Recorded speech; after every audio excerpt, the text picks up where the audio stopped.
En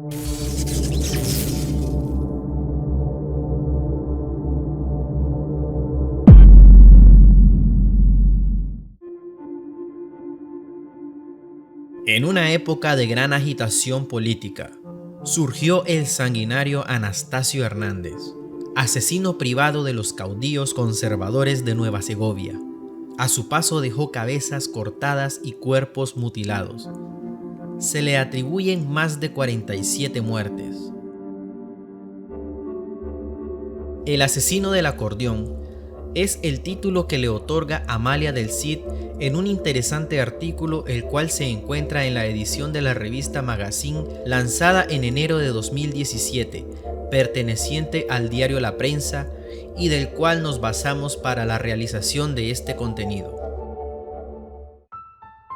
Un ser humano al que poco le importaban sus semejantes, un sanguinario, a lo mejor un monstruo o un demonio encarnado en un ser humano. El insólito caso de Anastasio Hernández se descubrió apenas hace 35 años, un suceso que a casi un siglo de haber ocurrido nos deja la única incógnita que nunca tendrá respuesta. ¿Qué retorcida mentalidad poseía este sujeto? En una pequeña comunidad de Nueva Segovia, conocida como Mozonte, en algún mes del año 1879, nace Anastasio Hernández, hijo de don Miguel Hernández, un pequeño agricultor y ganadero. De su infancia y su juventud no se tienen datos precisos, pero se supo que era un ferviente seguidor de las ideologías del Partido Conservador de la época, dato que toma relevancia al darse a conocer los atroces crímenes que cometió mientras vivió. Por muchos años, la historia de este asesino pasó desapercibida, pues se encontraba en lo más profundo de los archivos nacionales de Estados Unidos. Pero es en 1988, cuando el historiador y escritor Michael Schroeder, quien en ese momento estaba realizando una investigación sobre la rebelión de Augusto César Sandino, por mera coincidencia se encontró con el caso de Anastasio. En el expediente se encontraban testimonios sobre las horribles atrocidades cometidas por hombres armados generalmente con machetes y encabezados por Anastasio. Dichos testimonios pertenecían a los campesinos que vivieron en esa época y que fueron testigos de la crueldad de Anastasio. Pero, a diferencia de otros asesinos seriales que realizan este tipo de crímenes por placer o por satisfacer alguna especie de deseo retorcido, Anastasio Hernández lo hacía por encargo, y todo apuntaba a que los culpables intelectuales eran las poderosas familias del Partido Conservador de Ocotal, que ordenaban y financiaban acabar con todos los campesinos liberales de la época. Evidentemente, la perversa historia de este sujeto gira en un entorno sociopolítico, tema que por razones irrelevantes omitiremos, centrándonos meramente en las acciones escalofriantes e increíbles que realizó bajo las órdenes de sus dirigentes. A Anastasio se le atribuyen más de 47 muertes sangrientas, pero se cree que fueron mucho más. A continuación, presentamos algunos datos recopilados sobre la escalofriante historia del asesino del acordeón.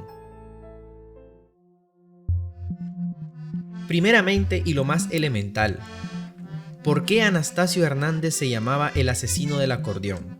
Además de cargar su afilado machete, también solía cargar 3 guitarras y un acordeón. Este último lo usaba para entonar melodías en celebración al crimen que acababa de cometer. En otras palabras, bailaba ante los cadáveres tocando el acordeón. El martes 24 de mayo de 1927, en la madrugada que cobijaba a la comunidad de Mozonte, apareció Anastasio, recorriendo el Valle de los Arados y cortando a machetazos las cabezas de los hombres a quienes él consideraba enemigos. Un total de 6 hombres murieron a manos de Anastasio y de su banda de asesinos ese día. A uno de ellos lo ataron y le dispararon en el abdomen, luego lo arrastraron unos 40 metros de su casa, donde Anastasio dio la orden de decapitarlo. 2 de sus secuaces se encargaron de llevar a cabo la orden, mientras el propio Anastasio destrozó el cadáver a machetazos, a la vez que sus cómplices tocaban el acordeón en celebración al asesinato. Todo esto ocurriendo a la vista de los familiares de la víctima. De los testimonios más fuertes recopilados está el de doña Jerónima López, viuda de Eulogio Mejía, quien habitaba en el valle de El Zapote. Ella cuenta que por la tarde del 10 de septiembre de 1927, su esposo estaba sentado trabajando cuando apareció Anastasio y sus secuaces. Sin decir nada, se llevaron a don Eulogio, aproximadamente a unos 2 o 3 kilómetros de su casa, para propinarle 10 machetazos, causándole la muerte. Ese mismo día, Anastasio asesinó a otros 4 hombres, de los cuales solamente quedaron los pedazos.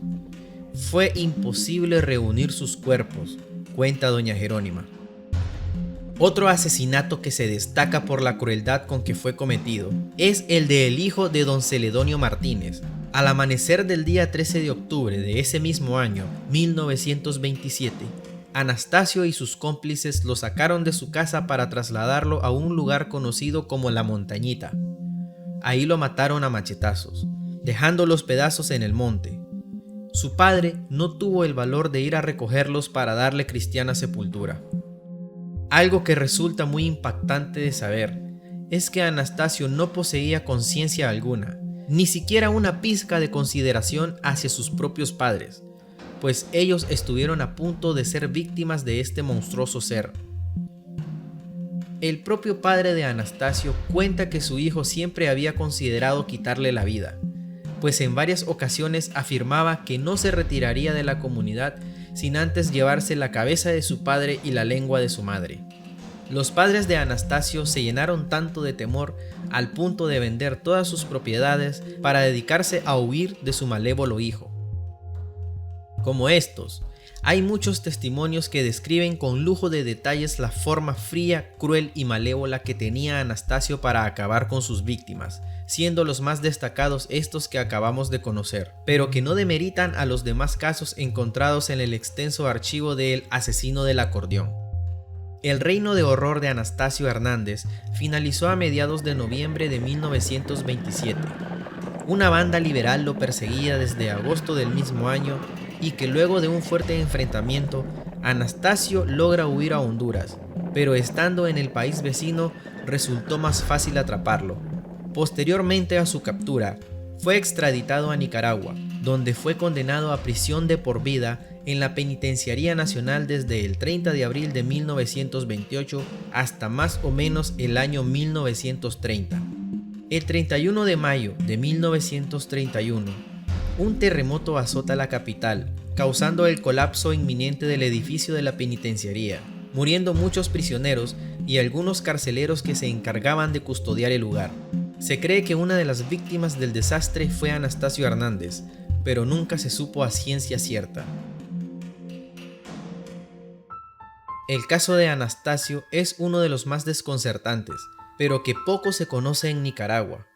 Y para los que ya hemos tenido la oportunidad de indagar sobre este, nos quedan muchas incógnitas en torno a ello. ¿Cuántas víctimas murieron a manos de este horroroso ser y no se tiene el dato? ¿Este hombre acaso era un monstruo? ¿Un demonio disfrazado de humano? ¿Acaso era el mismísimo diablo?